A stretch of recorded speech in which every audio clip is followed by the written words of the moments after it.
Okay, it should be recording. Yep. All right, I'd like to welcome everybody and thank you for tuning in for Lindsay and I's fourth composting class. Tonight we're going to be talking about manure composting, and if you have questions, just type them in the chat box as we go along, and Lindsay's monitoring those, and we'll try to answer them to the best of our ability. If we can't answer them, we will get back with you on an answer for it. So as I said, Lindsay's the Morrow County Recycling Coordinator and the Coordinator for Keep Morrow County Beautiful. And I'm Carrie Jagger, and I'm the Ag and Natural Resources Extension Educator here in Morrow County. As I said before, we're going to talk about composting manure tonight. What kind of manure can be composted?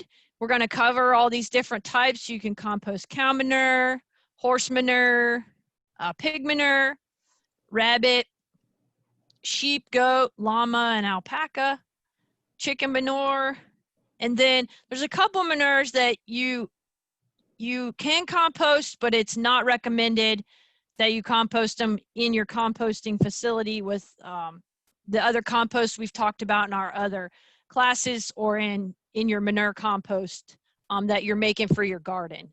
And that's dog manure and cat manure. And Lindsay and I were talking a little bit before we got started. I just can't even imagine composting dog or cat poop and putting it on my vegetable garden. It just makes my stomach turn. So you can compost those, but you want to do it separately, and you want to use it out in your yard or use it on your flower beds. Just don't put it where you're going to be consuming anything. Next is why would we want to compost manure? To help with some of the challenges of managing manure and meeting environmental regulations. There are a lot of environmental regulations around the United States, and some people have to compost their manure versus spreading it. Composting is a possible alternative to handling manure. And there are several benefits that we're going to cover as we go through the next few slides. This one's just kind of a picture of what goes into our compost. We've got our raw materials, organic matter, and those include carbon, chemical energy, protein, nitrogen, minerals, water, microorganisms, and then we've got our O2, and then the things that come out of our compost pile are water, heat, CO2, and then our finished compost contains the organic matter, which includes our carbon, chemical energy, nitrogen, protein, humus, and so on. Lindsay, if anybody else joins as we go along, can you get their names down for me?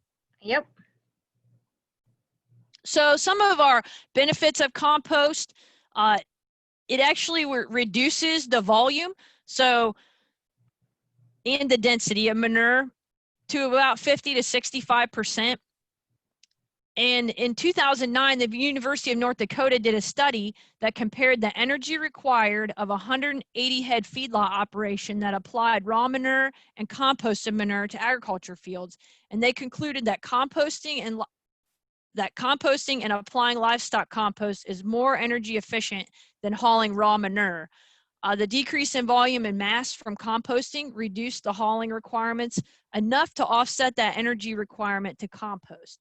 The energy ratio was 1.56 to 1 energy units. And again, that was in their research and their study.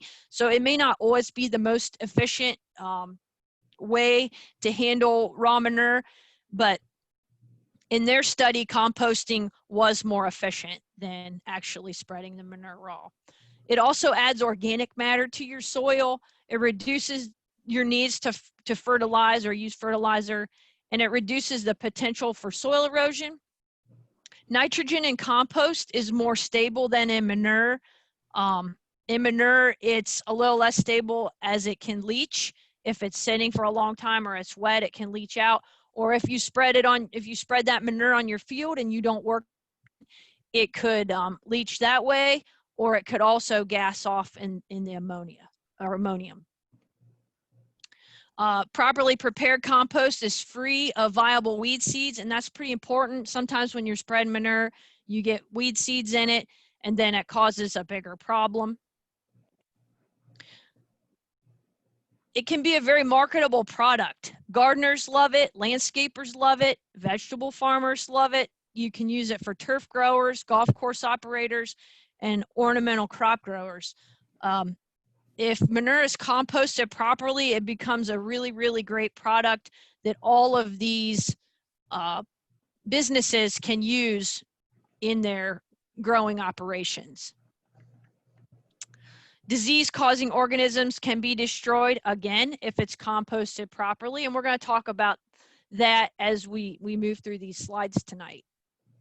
It has been proven to be a safe and effective bedding material for livestock, including milking cows, and is a more desirable product to most folks, where manure is not always. It doesn't have the odor that manure has. It's a little bit easier to handle than manure is.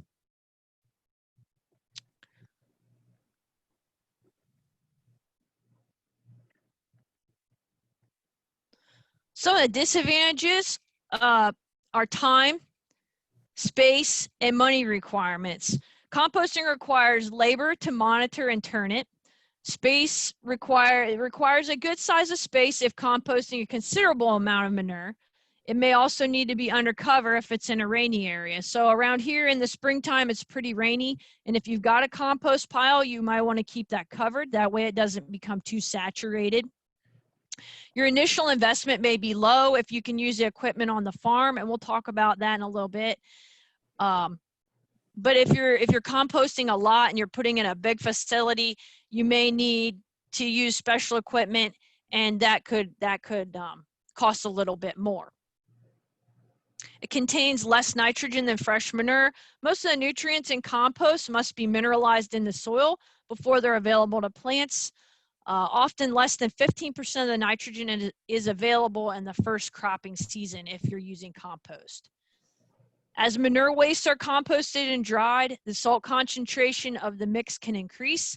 Some plants are very sensitive to soil salinity and may be damaged by compost as fertilizer. So you want to make sure that if your plants are sensitive to salt, to be careful if you're using that compost as a fertilizer. And then herbicide carryover is another big one, and we'll talk a little bit about that in a few slides ahead. But some herbicides that are sprayed on forage crops can be very persistent, and they'll pass through the animal, which means they could be in the compost, and plants that are planted in that compost could be damaged. So here's some composted versus uncomposted manure. Like I said before, slow release of nutrients on compost. It's a lot easier to spread because it's broken down and it's almost like a soil substance. So it's easier to load and spread by hand. Lower potential to degrade water quality. There's a lot less leaching. It's less likely to contain weed seeds because it's been composted properly, and that's killed those weed seeds. Higher investment of time and money if you're doing it correctly. And it reduces pathogen levels. As it heats up, it kills any pathogens or bad guys that could be hiding out in there. It is more expensive to purchase. Oftentimes, you can find folks just giving manure away. And there's fewer odors with composted manure. And then it improves the soil tilth. Now we got manure, usually higher nutrient content. Sometimes it's difficult to spread if it's in that straw, if it's straw or hay or sawdust, however we have manure on our farms. Higher potential to degrade water quality, just because if you pile it up, it can leach out, or if you're spreading it on the field and you don't work it in, it could leach into the nearby water system. More likely to contain weed seeds. It's a lower investment of time and money because you're just loading it and putting it right on that field or in your garden in the fall. Potential for higher pathogen levels because it hasn't gone through a composting process. And it's less expensive to purchase. Sometimes it smells. Most of the time it smells. And it also improves soil tilth. Both composted and uncomposted manure should be incorporated. If you're putting fresh manure on your fields or your garden, it should be incorporated 6 to 8 inches deep 12 hours after your application. That ensures that it stays where you put it. And compost 6 to 8 inches deep whenever possible. So if you put your compost on your garden or your field, you've got a little bit of time to work that in, but you should eventually work it in 6 to 8 inches deep. Salts and nitrogen in fresh manure tend to be high, especially in poultry manure. So to avoid damage, don't plant anything in the area for 3 to 4 weeks. Fresh manure should never be used on actively growing fruits or vegetables because of the potential to transmit human pathogens like E. coli. Fresh manure can be used in the garden, but spread it and work it in the fall. This will eliminate the concern of pathogens, and then it gives it time to break down in that garden before you start planting in it in the springtime. So for effective composting, it's more than just piling the material up and letting it sit. I've seen over the years, folks will just pile their manure up out maybe in their pasture on the side of their feed lot, and they'll leave it set there and set there and set there, and then maybe someday they'll dig into it and use it. But that's really not the best or the most effective way to compost. Composting is the active management of manure and bedding to aid in the decomposition of organic materials by microorganisms under controlled conditions. So in the process, we're going to talk about aeration, nutrient balance, moisture content, temperature, and if these 4 factors are properly controlled, our composting will take place at a very rapid pace. So this was a study done at Rutgers, and I believe it was at their horse facility. They made this little shed, and these are pipes that they blow air into. So they lay these planks down on top of here. You can kind of see the little ridge, and there's they're called the floorboards, and they've got spaces in them. So then they fill their bay up on top of those boards, and this little unit is mounted on the outside of this building, and it's got a little motor in it that blows air. So then it's blowing air up through this compost pile, and they don't have to turn it. So that's one way of aerating your compost pile. And I thought that was kind of a neat. If you have a small area, this would be a nice small way to break down maybe some horse manure or maybe some cow manure if it's just like a feeder calf or something for the fair. But then you've got some other options for doing this. You can put up a building like this. This keeps it covered in case it's in a rainier area, and you can put your fresh manure there. And then as you're turning it, you can move it to each bin, and that kind of helps turn it. Here's a really big system. I don't know anybody around here, even in Morrow County, will have a system like this. You need to have permits and some different things going on if you're going to have a system like this. But as you can see here, they're blowing air in these piles, and then they never have to turn them because they're forcing that air up through there, and that's helping keep it, the airflow, to keep everything working in there to break it down. Down here in the corner is a row system, and this is a turner. You can do this type of turning with a manure spreader also.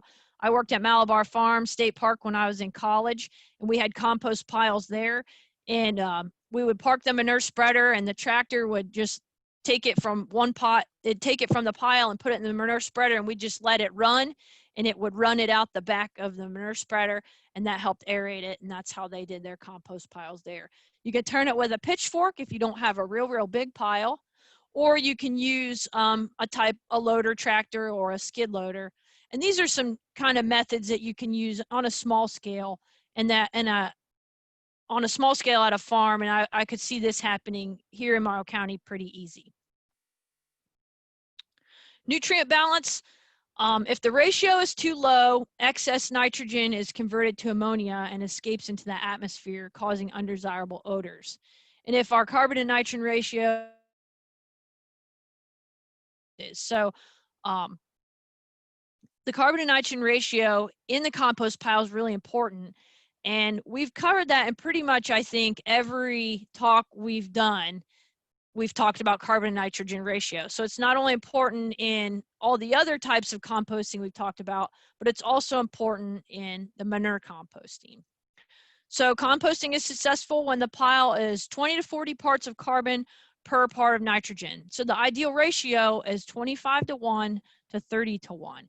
And then this next slide, it gives you some of the contents. So these are some of the things we talked about in the past, and then I highlighted the ones in yellow that we're covering tonight. So cow manure's 20 to 1, horse manure 25 to 1. Poultry litter can vary a little bit.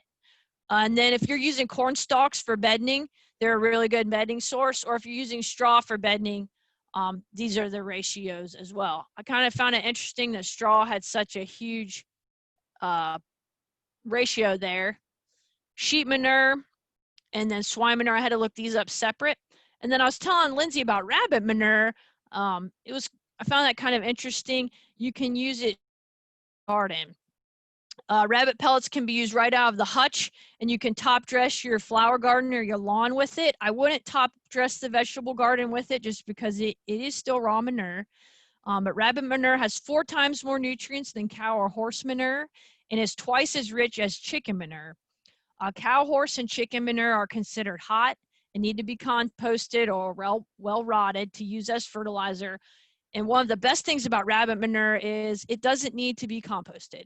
Rabbit manure is organic matter, and it improves poor soil structure, drainage, and moisture retention, and improves the life cycle of microorganisms in the soil. And Lindsay, you're going to find this interesting. Worms love rabbit manure. So you might want to sprinkle some of your rabbit manure in for your worms to munch on. I am so going to do that. And then let me know how it works. It's not as smelly as other manure, and it's easy to handle. I found this kind of interesting. One doe and her offspring can produce a ton of manure in 1 year. And Lindsay's shaking her head because she and I were talking. She's raising rabbits now, so I bet she can attest to the fact that a rabbit produces that much manure. It's amazing. I found that interesting with the rabbit manure. So if you have rabbits, you can top dress your flower beds with those little pellets. And I was telling Lindsay, as I was doing my research for this, there's a little boy in Michigan, and Michigan State wrote an article about him, and that's kind of where I got most of this information from. And he sells it, he bags it up, and he calls it bunny honey. So he's made out of his 4-H project, not only is he showing the rabbits, but he's selling the manure and calling it bunny honey. Look out in 3 years, by gosh. You'll be selling bunny honey. The moisture content is really important. Ideally, you want 60% moisture after the original mixing. Below 40% moisture, the rate of decomposition decreases very rapidly.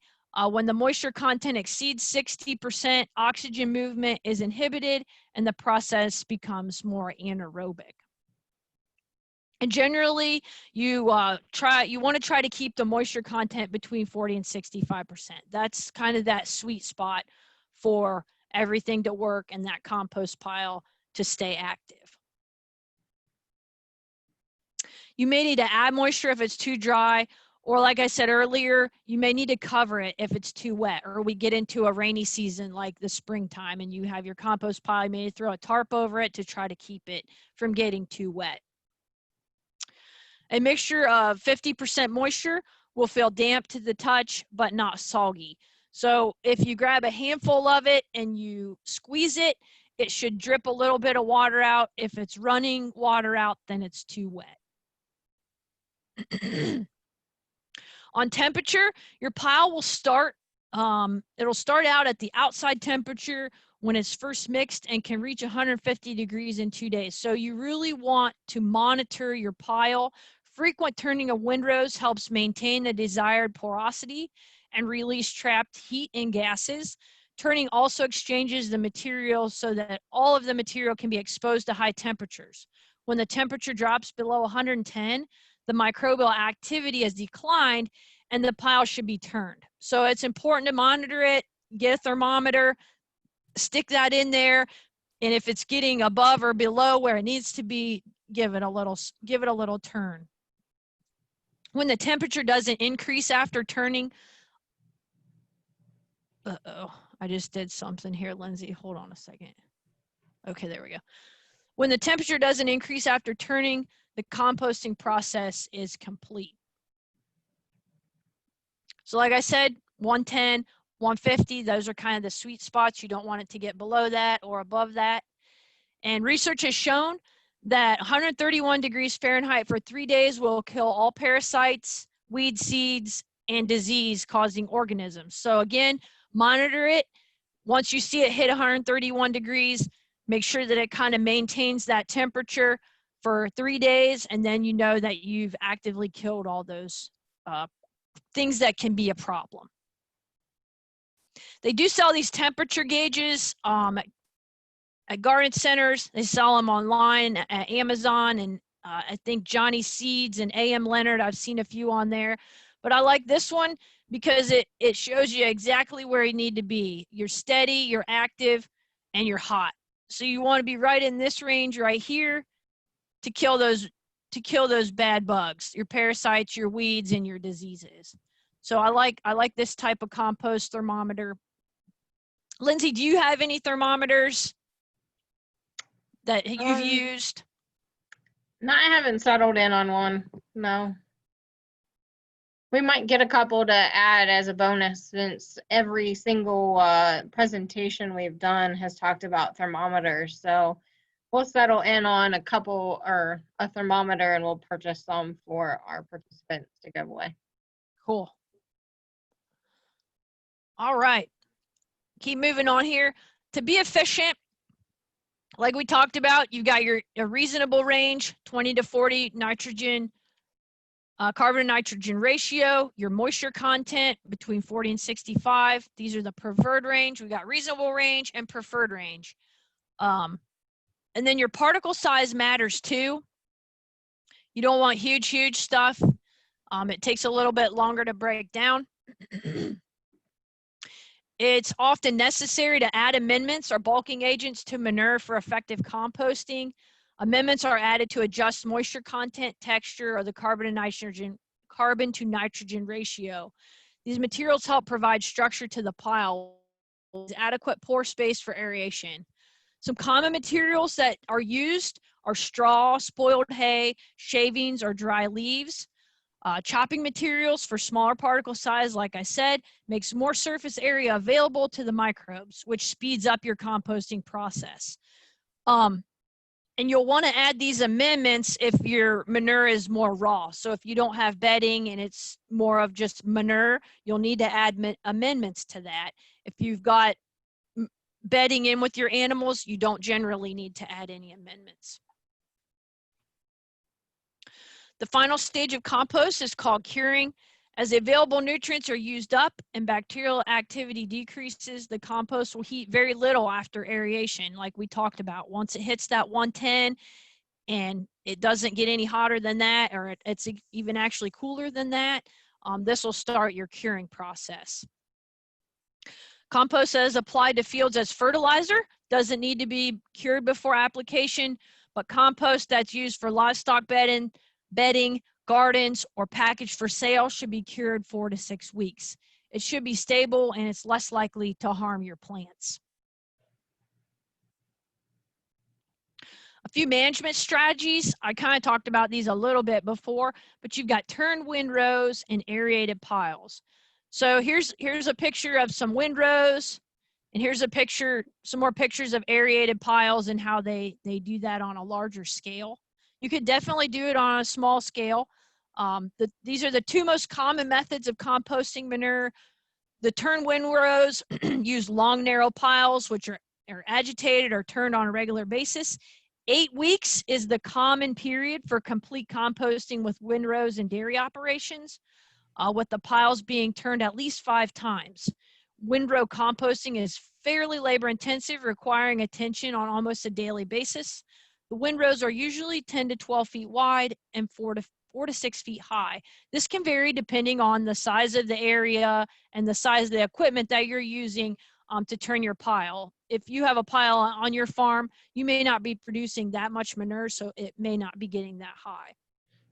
And if you need some assistance on the windrow composting, I worked with a gentleman, his name is David Lees, in Alexandria, Ohio. and this was his business, is to compost animal manure. Because in Licking County, there's a lot of small horse farms and or backyard farms that didn't have the space to get rid of their manure, and so that this became his business. And so there's some good contacts out there. I'm sure Carrie has some good contacts out there as well that, you know, can assist with this, but especially with the big windrows, that was what he did on his farm. Thanks, Lindsay. Next are aerated piles, a second method of composting, and this uses static, unturned, aerated piles. They're not moved until the process is complete, and you put a pipe or pipes running through the pile, and they provide the aeration. Like I mentioned before, the air supply is hooked up to a pipe, and it either blows air or sucks air through the pile, and this maintains a constant supply of air to this whole pile. The process allows composting to be completed in 3 to 5 weeks. The odors for this are minimal, but a common frustration is the holes in the pipes can become clogged up. Aerated piles, what's that, Lindsay? After you're done with this, can you go back one slide? Yeah, sure. Aerated piles don't require as much labor as turned windrows. They use less space and can be easily covered with a roof if needed. The appropriate size of the pile depends on the equipment used for aerating them and the composition of the material. So if the windrow is too large, the center of the pile will be anaerobic and bad odors will be released when the pile is turned. And if the windrow is too small, it may lose heat too quickly and the pile will not achieve temperatures high enough to evaporate moisture and kill the pathogens in the weed seeds. You want me to go back a slide? Yeah. Curing? Oh, well, okay. So the question was, is I didn't see any slides of the windrows. And so, sorry, I thought it was the previous slide. This But bottom, if, there let you me go. find my mouse here. This is the windrow style here. Yep. And I put in the chat that the windrows are similar to what you're seeing with the pipes. It's just it doesn't have any of the pipe structure or the Right. air blowing through it. And And they're if actually turned with equipment. this machine right, there's Yep. a machine right here that kind of turns it. And these piles, like I was saying earlier, if you don't have a expensive piece of equipment, you could do this on your farm in a windrow with a skid loader or a loader type tractor. And you could also, if you don't have a manure spreader, you could just turn it with a loader. But if you have a manure spreader, you can park your manure spreader here and use your loader to load it in the manure spreader and then just slowly let it come out of the manure spreader and repile up. That's how we did it when I worked at the state park over at Malabar. Any more questions, Lindsay? Nope, that was it so far. Okay. Good question though. These are some smaller management strategies, and this is probably what most of the folks on here would be looking at. So you got a nice covered area here. You can pile it up and then turn it by hand. This one here, you can, again, pile it up and turn it by hand, or put your fresh here and let it sit for a few days and then turn it over to here. And you can move them back and forth if you want to do that. This one here shows the pipe. So this is a very small scale. It's just some pallets. They have it covered to kind of help maintain that moisture at a decent level. And then they've got their pipe in there. And you may need to, maybe you need to put 2 pipes. It kind of depends, I suppose, on what you're composting and how it's working for you. But as you can see, this would work in your yard pretty simple. Bins should be big enough to hold a pile that could get up to 4 to 6 feet high and 3 to 5 feet wide, which really isn't that big if you think about that. You could manage that in your barnyard. You mix or layer raw animal manure with brown leaves, straw, spoiled hay, shredded paper in the first bin. So like I talked about earlier, if you're not using any bedding and you have raw animal manure, you'd want to mix it with those carbon products. If using manure that's mixed with bedding, it should have a good carbon to nitrogen ratio, so nothing else really would need to be added. It's important for the pile to have sufficient moisture, like we talked about earlier. And again, the whole sponge thing. If you get little drops out of it, it's okay. If you squeeze it and water runs out of it, you need to add more dry organic matter. So if you have leaves in your yard, that'd be a perfect thing to add. So the question is do you have to turn the piles with the pipes? No, not with the pipes, because the pipes are letting air into that pile. So that's the point of the pipe. You have the pipes in there and it's letting air get into the center of your pile, and that keeps it active. So you don't have to turn it. Does that answer the question? Okay. I think so. You want to turn your pile in the first bin with a pitchfork a few times during the first month as it heats up. Like we said before, the pile should heat to 130 to 140 degrees, but don't exceed 160. Again, 110 to 150 is what that pile should be. And if it's a smaller pile, it might take a little longer to heat up and decompose versus a bigger pile. And then again, after your pile cools down to an ambient temperature, transfer it to your second bin. So that would be like, I keep losing my arrow. That would be like this bin. You could transfer it to this bin after it cools down. And then it'll take another 2 to 6 months to finish that decomposition process. Can you explain a little bit more about the pipes? Are we just blowing it into the center? Do they have holes in them? On this one, it's small enough you don't have a fan. These pipes, yes, should have holes in them, so the air can get in the end here and it'll come out those holes. Now, if you wanted to hook a fan on this, some type of fan or blower system, you definitely could, and it would definitely work. I would say the taller this pile goes, if it was me, I would probably put another pipe in this pile so that you had two. So if you add more to this pile, I'd put another pipe and then another pipe. That way you're keeping that air movement up through the center of your pile and it's not getting stagnant in there. Any more questions on that before we move on?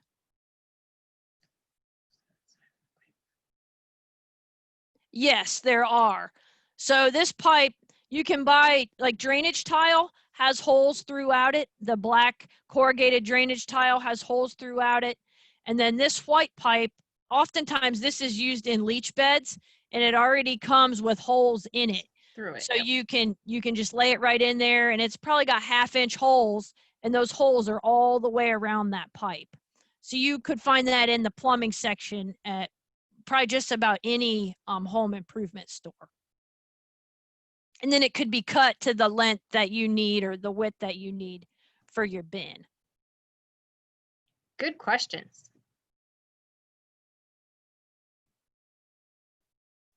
What is the negative of going above 160 on the temperature? You start to kill your good organisms that are in there. It gets too hot. But in our backyard composting, we did talk about going over that 150 to 160 degrees because if you're using in a garden, you're not wanting voluntary tomato plants and some of those that really need that higher temperature to kill those. So, but in the animal kind of thing where we're using it for more nutrients and some of those things, that's where we're don't want to push that 160. And I read it because I know I quite too, Lindsay, because I knew we talked about going over that. And I read a lot of different resources, and I'll share them with everybody at the end. And just about every one of them said not to go over that 160.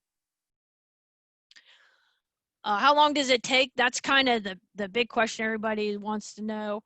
So in this first example, you're using a bucket loader, which we may use here on our farms in Morrow County, of leaves, manure, and amendments, and you're just turning it with your bucket. It could take 6 months to a year, typically 9 months, and then you've got your 4-month curing time. If you're going to use a windrow and you're going to turn it with a special windrow turner or even a manure spreader, it takes it down quite a bit, 1 to 4 months, typically 2 months, and then you got your 1 to 2 month curing time. And then if you're using an aerated static pile with like a sludge type manure mixed with wood chips, and you've got your air pipes running through that, 3 to 5 weeks, 4 weeks typical, and then 1 to 2 months.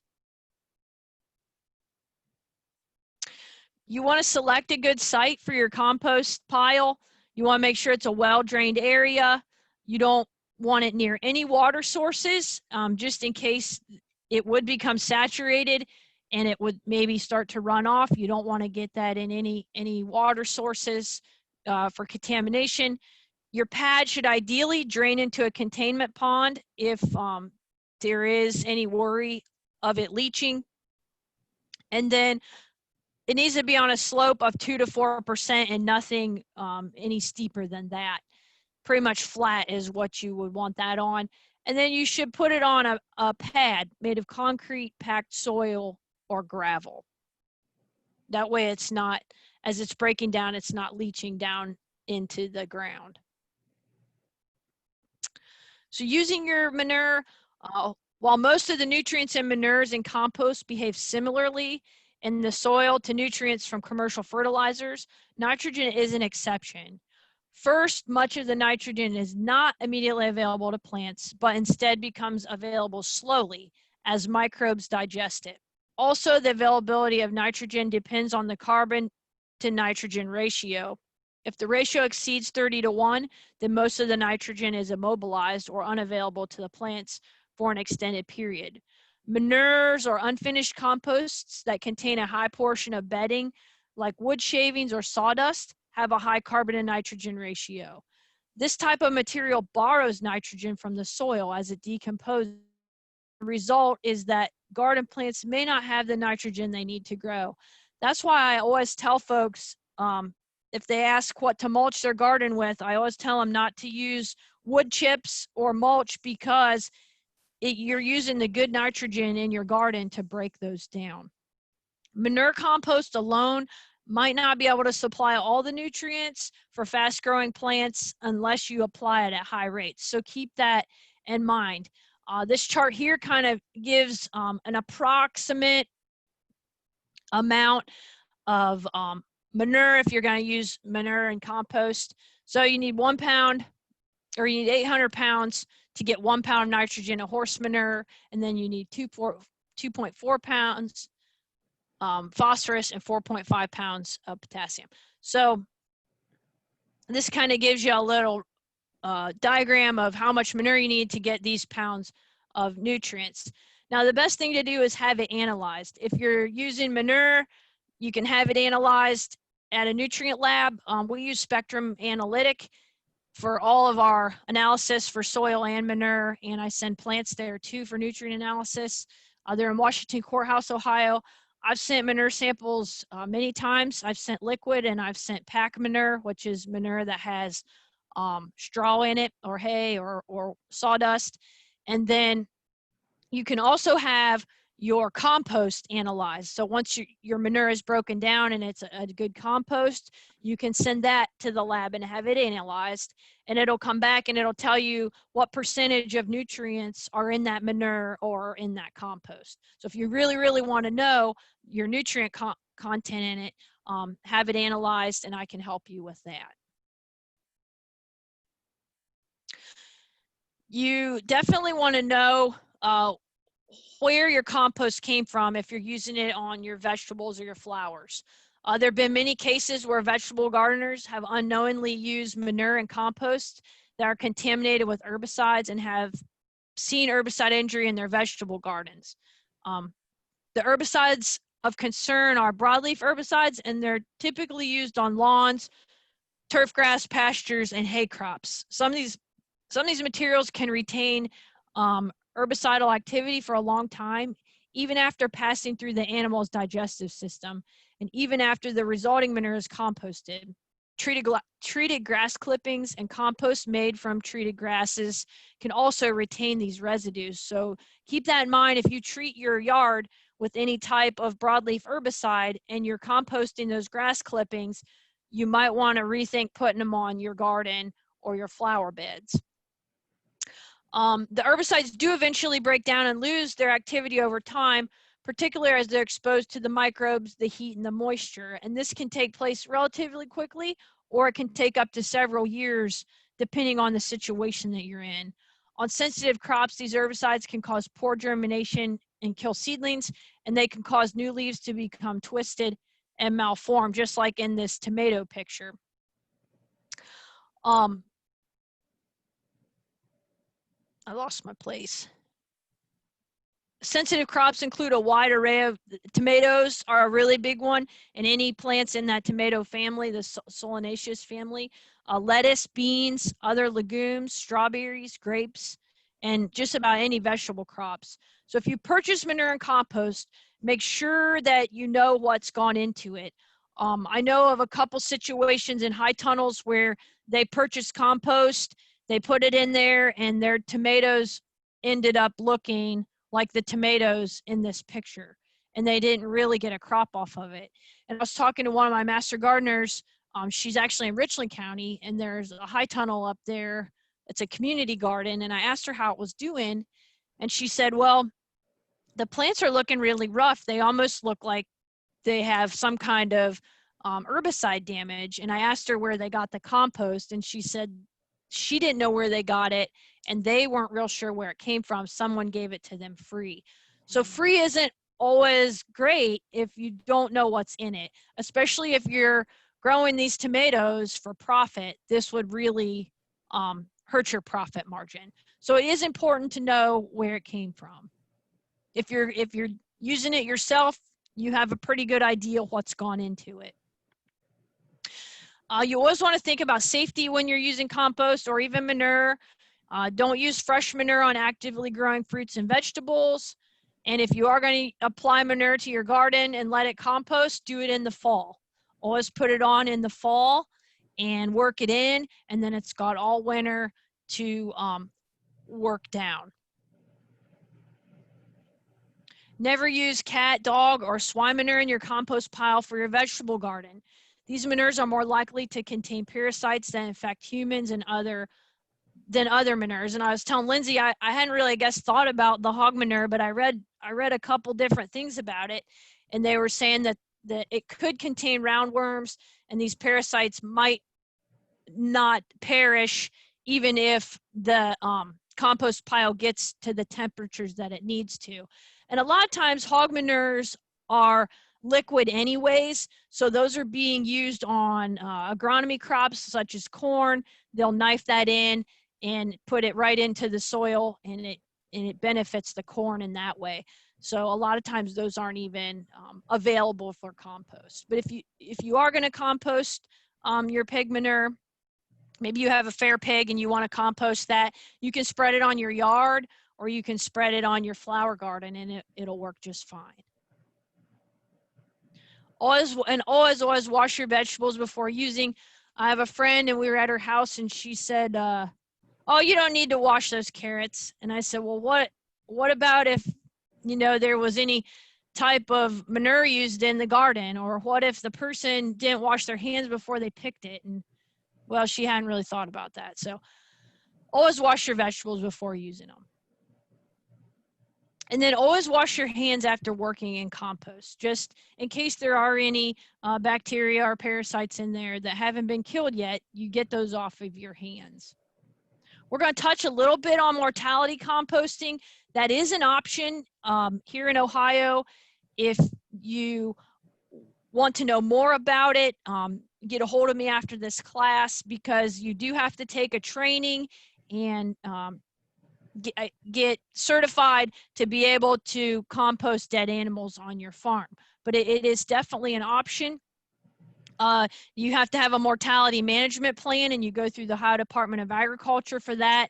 There's different ways to handle those dead animals, but composting is one of them. And it gives you the instructions in that plan for the composting. And then you have to fill out this mortality management plan with ODA. And you have to have a class to be able to do this type of composting on your farm. You can take an online course, which you can follow this link right here. And Lindsay and I'll have this available. We're recording it like we've done all of the ones in the past, so you can watch it and get these links. But this will take you to an online course, and then you'll be certified to do your mortality management on your farm. Or you can take a class at a local extension office. Right now, we're not offering any classes in person, so everything's pretty much online. So if you need this right away, you can do it online. If it's something you want to do in the future, get a hold of me. I've only ever had 2 people ask me about mortality management since I've worked here in the 5 years I've worked here. So I've never held a class, but if people are interested in it, we can definitely hold an in-person class when we're allowed. There are several agencies in the state of Ohio, and they share the responsibility to regulate and provide technical and educational assistance to ensure responsible livestock and poultry mortality composting. A lot of times, this really is designed for bigger farms that raise thousands of animals. They have to have a composting facility at their farm to properly get rid of those perished animals. But if you would want something like this on your farm, it's definitely an option. But ODA, the Ohio Department of Natural Resources, the EPA, OSU Extension, OARDC up in Worcester, and USDA, the NRCS office, whoops. Those are all the agencies that work together to help regulate and teach about this mortality composting. So if this is something that you think you want to do on your farm, get a hold of me later, and we can get it figured out how you can do it. So in summary of this, you want to manage your manure and compost properly. Make sure that you're getting it to the right temperatures and that you're stirring it adequately, aerating it. You want to place it in a good location away from any groundwater to avoid any runoff or water contamination if that should happen. You want to follow rules if they apply to you. If you're doing it a small pile in your backyard, there aren't any rules, but if you go bigger and bigger to where you're on acres, then you definitely will have some rules that will apply. And then you want to follow safety protocol when using it in your gardens and around your yard. These are all the resources I used. So when you look this up, if you want to read more in depth on any of those resources, you can follow those links. They're all university research that I've used from other universities around the United States. And this is the Ohio Livestock Manure Management Guide that Ohio State offers. And you can follow this link and it'll pull a PDF up for it if you're interested in that. Again, you can follow Lindsay and I on Facebook. You can get information about our programs on our websites. And this program tonight, thank you, Lindsay, for reminding me to record it because I totally forgot. It'll be recorded and it'll be on my website and on Lindsay's website, and then we'll upload the PowerPoint as well. So you can go through the PowerPoint and get those links. And all of the previous ones are there too.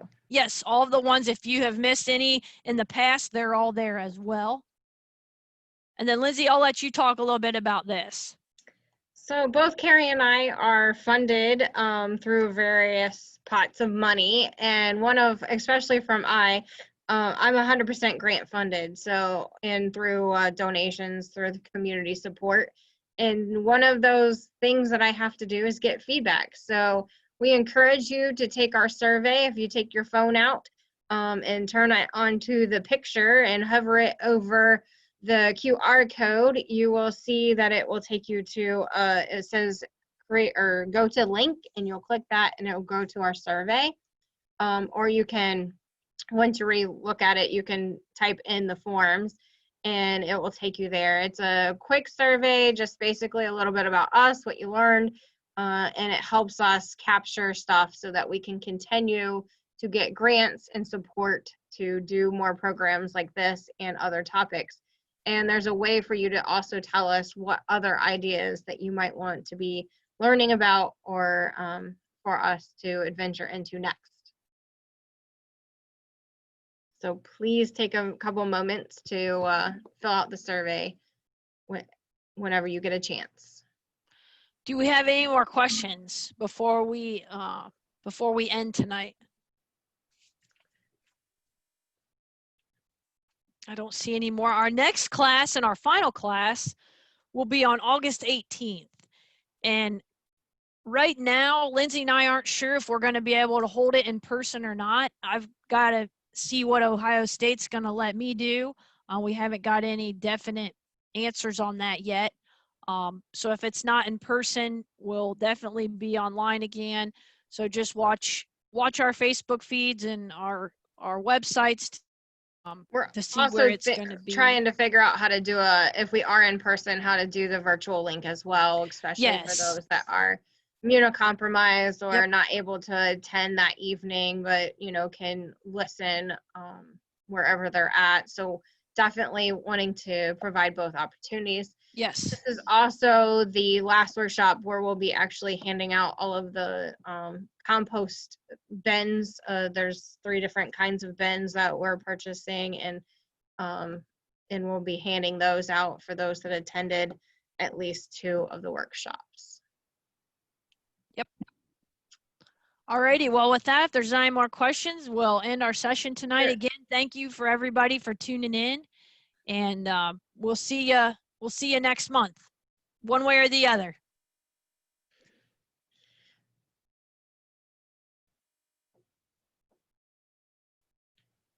There is an OCVN class that's coming up if you're interested in OCVN, Ohio Certified Volunteer